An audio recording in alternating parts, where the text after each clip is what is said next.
Ba't nakakandado yung basketball court doon? Pinagdadamutan niyo ba kami? Ha? Bawal ba kami maglaro doon? Oo nga. Aba, pwedeng-pwede naman. Yun ay ko talaga maglalaro kayo sa court. Ginagawa nyo lang inuman yung court Namamanghin na sa mga ihi ninyo.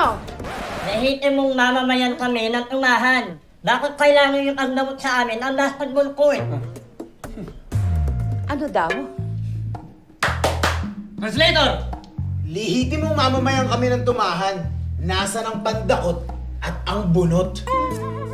Bakit kailangan yung ipagdamot sa amin ang basketball court? Ang sabi niya, saan ba dito may nagtitinda ng balot? Basta kapitana ka ni Susi! Ay, larong-laro na ako, yakin na! Oo nga ako. Susi. O eto, kunin mo.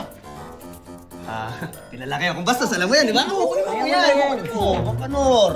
Masyado kang protective kay kapitana, ayusin ko na naman yung mesa Iba rin reflex mo Tanda mo to, kapitana, ha?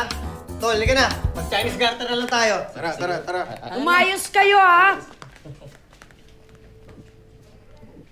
Ano? Kita naman talaga. Ayun pa kami ni. Wala